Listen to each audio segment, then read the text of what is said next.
নমস্কার, আশা করি সবাই খুব ভালো আছো। আজকে আমি ডিএসপি ট্রেনিংয়ের যে একটা ভিডিও বানিয়েছিলাম তার পার্ট 2 বানাবো।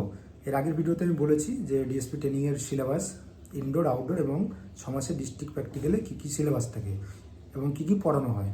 কিন্তু আমি আউটডোরে কী কী ট্রেনিং দেওয়া হয় বা কী কী ট্রেনিংয়ের পার্ট হিসেবে থাকে এবং কী কী আর্মস ট্রেনিং হয়, মানে রুটিনটা কেমন, এটা আমার বলা হয়নি।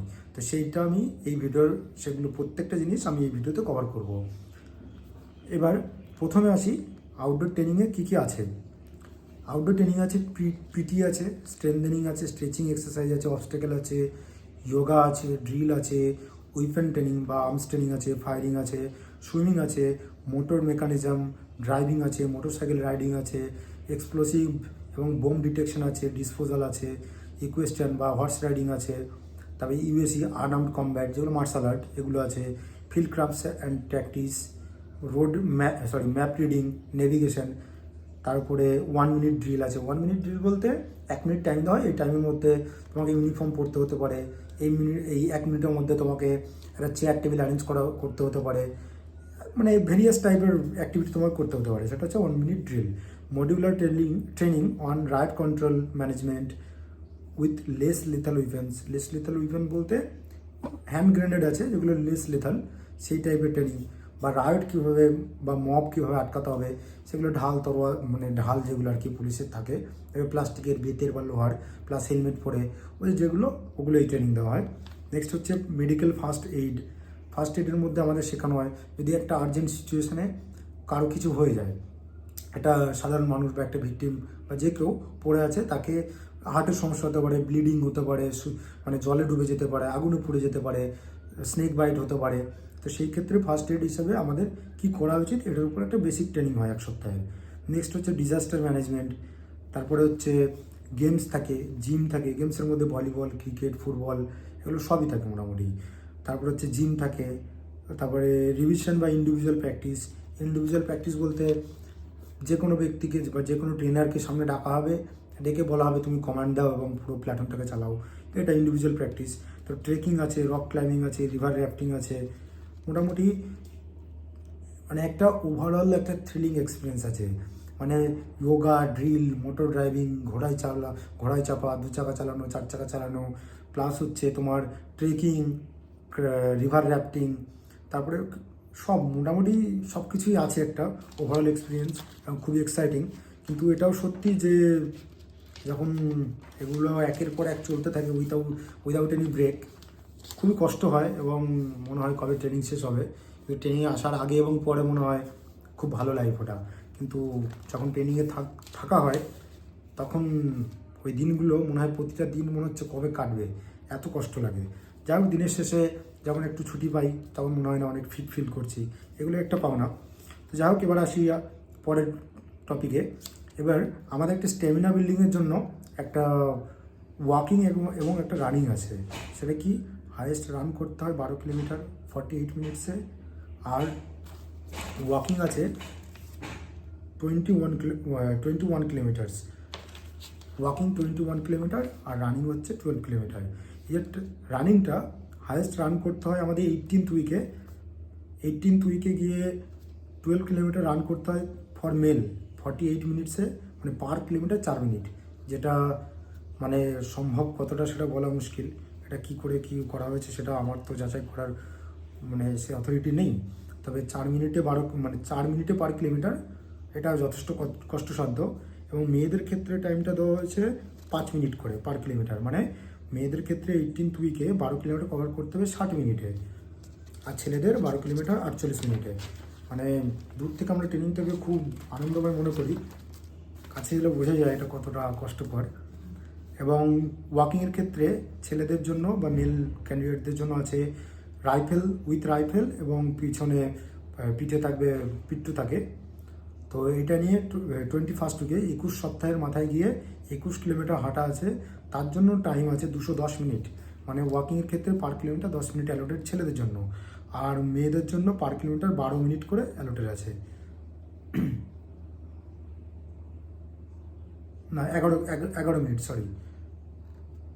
মেয়েদের জন্য পার কিলোমিটার অ্যালোটেড আছে 11 মিনিট, আর ছেলেদের ক্ষেত্রে আছে 10 মিনিট। মেয়েদের কভার করতে হবে 231 মিনিটে 21 কিলোমিটার, ছেলেদের হচ্ছে 210 মিনিটে 21 কিলোমিটার। নেক্সট, আর একটা পার্ট আছে ট্রেনিংয়ের, ফিজিক্যাল প্রফিসিয়েন্সি টেস্ট।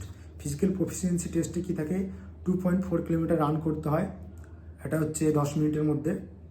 2.4 কিলোমিটার 10 মিনিটের মধ্যে। 100 মিটার স্প্রিন্ট আছে 13 সেকেন্ডের মধ্যে। পুশ আপ আছে 35 দিতে হবে। চিন আপ আছে 10টা। তারপর হচ্ছে সিট আপ আছে 40টা।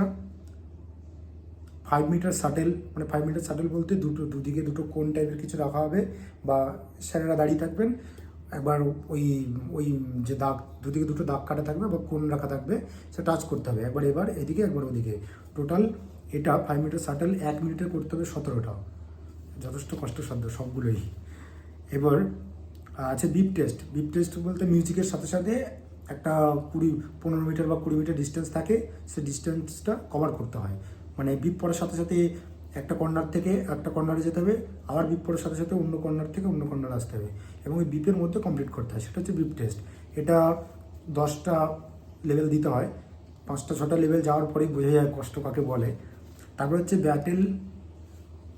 ব্যাটেল ফিজিক্যাল এফিসিয়েন্সি টেস্ট বা বিপিইটি। এটা হচ্ছে 5 কিলোমিটার রান উইথ রাইফেল এবং পিট্টু, 5 কিলোর মতন ওয়েট থাকবে। ডাংরি রেস বা মিলিটারি বা আর্মি ড্রেস যেটা আছে সেই ড্রেসটা পরে।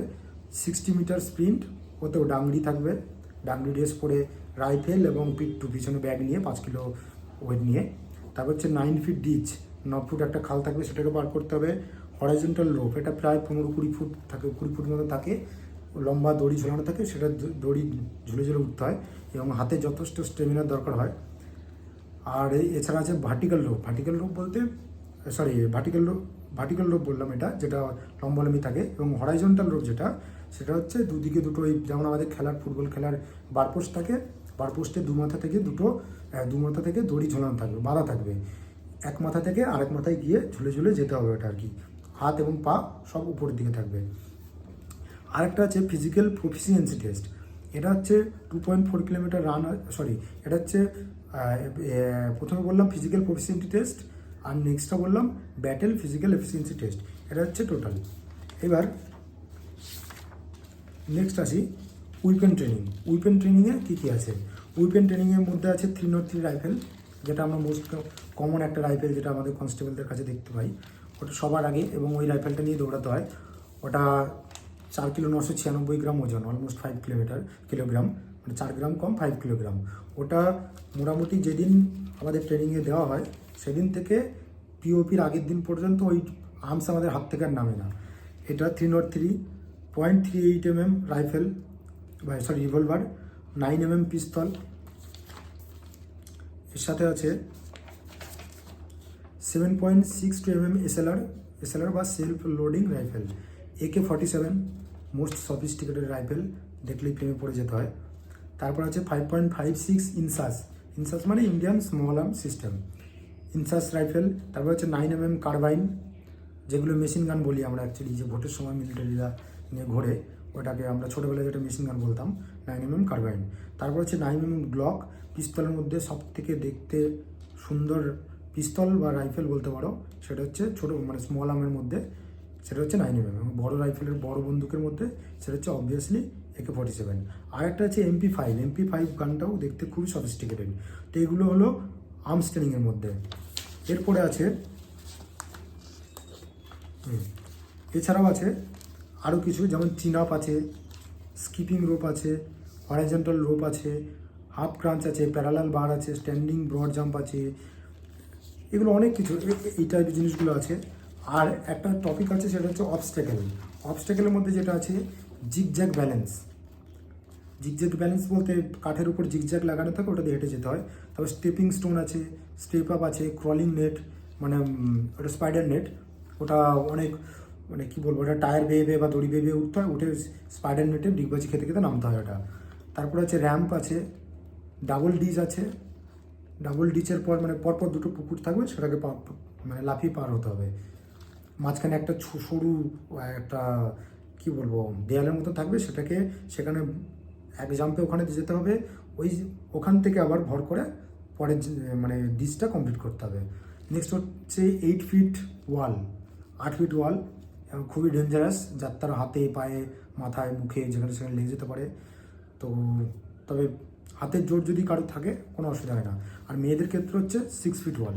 তারপর হচ্ছে ভার্টিক্যাল রোপ আছে, যেটা বললাম একটু করে লম্বা দড়ি ঝুলানো থাকবে উপর নিচে। তারপর হচ্ছে ভল্টিং বার আছে, হাই ব্যালেন্স আছে, ডাব্লু ওয়াল আছে, টার্জান সুইং আছে, হাই ফেন্সিং আছে, ল্যাডার আছে, বার্মা ব্রিজ আছে, টাইগার কেভ আছে, টার্জান হ্যান্ড সুইং আছে, spider net, horizontal rope, leopard rope, বেলি রোল, এগুলো অনেক কিছু আছে। এগুলো হয়তো এভাবে মুখে বলে বোঝানো যাবে না যে জিনিসগুলো কী অ্যাকচুয়ালি, তো এগুলো সামনে থেকে না দেখলে বোঝা যায় না। তো এই যে একটা ওভারঅল ট্রেনিং, আমার দুটো ভিডিও লাগলো 10 মিনিট করে, মানে প্রায় 20 মিনিট লাগলো বলতে যে কী ট্রেনিং এটা। তাহলে বুঝতেই পারছো কতটা মানে এক্সটেন্সিভ একটা ট্রেনিং হয়। মোটামুটি সব রকম ট্রেনিংই হয়। তো ট্রেনিং আসার আগে এবং পরে খুবই এটা মানে মনে হয় যে কবে ট্রেনিংয়ে যাবো, এলে যে এত কষ্ট, মানে দিনের শেষে মনে হয় কখন একটু রেস্ট পাবো। যাই হোক, তার মাঝেও ভালো লাগে যখন দেখি নিজেকে অনেক ফিট। এবার আসি লাস্ট, যেটা আমাদের যে মানে ঘুম থেকে ওঠা এবং ঘুমানোর টাইম, মানে কখন উঠতে হয় আমাদের। তো এখানে সিস্টেমটা হচ্ছে বললাম, সকালে আউটডোরে 5টা পিরিয়ড থাকে আর ইনডোরে 5টা পিরিয়ড। সকালে আমাদের মোটামুটি শীতকাল বা গরমকালের উপর ডিপেন্ড করে 20 মিনিট, আধা ঘন্টা, 1 ঘন্টা এদিক ওদিক হতে পারে। শীতকালে যেমন আমাদের উঠতে হয় 5টার সময়, 5টা 25-এ ফলিন হয়, কখনো 5টা 15। যেদিন হর্স রাইডিং থাকে প্রায় 10-15 মিনিট আগে ফলিন হতে হয়। এবার অ্যাপ্রক্স ওই 5টা 15 বা 5টা 25 শীতকালে। গরমকালে এখন মোটামুটি 4টে 50 এই টাইমে ফলিন হতে হয়। 4টে 50-ই ফলিন হয়, মানে 4টে 50-এ ফলিন হতে গেলে 4টে 20-তে উঠতেই হবে। 4টে 50-এ ফলিন হয়ে মাঠে গেলাম, ওখানে আমাদের রিপোর্টিং হবে। রিপোর্টিং হওয়ার পরে মোটামুটি রানিং হবে। রানিং একটা পিরিয়ড অ্যালোটেড থাকবে, 40 মিনিট রানিং এবং এক্সারসাইজ, স্ট্রেচিং এগুলো হবে। হওয়ার পরে 15 মিনিটের ব্রেক থাকবে। ওই ব্রেকে আমাদের ড্রেস চেঞ্জ করতে হবে, মানে ইউনিফর্ম পরতে হবে। ইউনিফর্ম যেটা পুলিশের খাকি ইউনিফর্ম আছে, একটা স্টার এবং WBPS, আর এখানে WBP লোগো থাকবে। এবার ইউনিফর্ম পরে এসে একটু জল টল খেয়ে 2 মিনিট বসার টাইম পাই। 2 মিনিট বসে আমাদের প্যারেডের জন্য রেডি হতে হয়। প্যারেডের একটা ক্লাস হবে 40 মিনিট, 5 মিনিটের জন্য আবার ব্রেক, আবার একটা ক্লাস শেষ। তারপরে রুমে আসবো, আস্তে আস্তে প্রায় 9টা বাজবে বা 15টা, ওটা ডিপেন্ড করছে শীতকাল বা গরমকালের উপরে, টাইমটা একটু এদিক ওদিক হয়। তো কিন্তু টাইমের ক্লাস ডিউরেশনটা এদিক ওদিক হয় না, ওটা সেমই থাকে। এসে রেস্ট, খাওয়া দাওয়া, একদম টিফিন রেডি থাকে আমাদের ক্যান্টিনে। টিফিন থেকে খেয়ে দিয়ে উপরে আসতে হয়, এসে স্নান করে রেডি হয়ে আবার 9টা 45-9টা 50-এর মধ্যে ফলিন হয়ে ইনডোর ক্লাসে গিয়ে 10টা থেকে 2টো ক্লাস চলবে। এবং খুবই চ্যালেঞ্জিং, নিজেকে জাগিয়ে রাখা ওখানে। এতই সকালবেলা এত পরিশ্রম হয়, ওখানে গিয়ে ঘুম পাওয়াটা মানে পাই, তবু ক্লাসও তো দরকার, ক্লাস করতে হয়। যাই হোক, তারপরে ক্লাস থেকে 2টোর সময় ছুটি হয়ে এসে এখানে খাওয়া দাওয়া, আবার এসে লাঞ্চ করে এসে আবার ইউনিফর্ম চেঞ্জ করে রেডি হয়ে আবার আউটডোরের জন্য রেডি। ওই 3টে কখনো 2টো 45, এটা শীতকাল বা গরমকাল তার উপর ডিপেন্ড করছে। রেডি হয়ে আউটডোরে গিয়ে আউটডোরে 2টো পিরিয়ড থাকে। কখনো গেম থাকে, কখনো ইউএসসি থাকে, কখনো ড্রাইভিং থাকে, কখনো সুইমিং থাকে, কখনো রাইফেলের ক্লাস থাকে, কখনো ফায়ারিংয়ের ক্লাস থাকে, কখনো পিটি থাকে, যে কোনো কিছু থাকতে পারে। তো 2টো ক্লাস থাকবে, একটা ক্লাসের পর 5 মিনিটের গ্যাপ, তারপরে হচ্ছে আর একটা ক্লাস। ওই ক্লাস হয়ে গেলে আবার রুমে আসতে হয়। রুমে এসে মোটামুটি ফিরতে 6টা 5:30 বেজে যায়। আবার রাত 8টায় রোল কল, ব্যাস দিন শেষ। এই করতে করতে খাওয়া দাওয়া করে আমরা রাত 9টার সময় উপরে উঠে দেখি 9টা বেজেছে। 1-2 ঘন্টা একটু টাইম পাই, বাড়িতে ফোন করে এদিক সিনেমা দেখা, তারপরে আবার পরের দিন যেন রেডি হতে হয়। এবং সবথেকে মোস্ট মানে যেটা ভালো লাগে আর কি, যে ট্রেনিংটা খুবই কষ্টকর, কিন্তু যখন বুঝি যে নিজে ফিটনেস আসছে খুবই ভালো লাগে। এবং যারা পুলিশ সার্ভিসে আসতে চাইছো তাদের বলি, আমি এটা বললাম, অনেকে হয়তো ভয় পেতে পারো বা ভাবতে পারো এ কী জিনিস, কিন্তু দেখো টাইমটাও 1 বছর। 1 বছর কিছুই না, এগুলো সবাই পেরেও যাবে। না পারলেও কষ্ট তো হয়ই। বলবো না, পারে মানে এই নয় যে খুবই সহজ, মানে কষ্ট হয়, আস্তে আস্তে অ্যাডাপ্ট করে নিই। পুলিশের জবটা বা নেচারটা যেমন, তার সঙ্গে এটা ডিজার্ভ করে, মানে এটাই দরকার আমাদের, এই মানে এটাকে অ্যাডাপ্ট করে নেওয়া, এই কষ্ট, মেন্টাল এবং ফিজিক্যাল মানে কষ্টটা, এই জন্য এটা দরকার আছে। তো কিছু কিছু ক্ষেত্রে নিজেকে মানিয়ে নিতেই হয়, এটার ক্ষেত্রেও মানিয়ে নিতেই হবে। এবং যদি কোনো মানে ড্রিম থাকে পুলিশ সার্ভিসে আসবো, তার জন্য মেন্টালি প্রিপেয়ার্ড থাকো এবং এই হার্ড শিডিউলের জন্য রেডি থাকো। সবাইকে অল দ্য বেস্ট। আশা করি কিছুটা হলেও আমি একটা ওভারভিউ দিতে পারলাম। সবাই খুব ভালো থেকো। Thank you.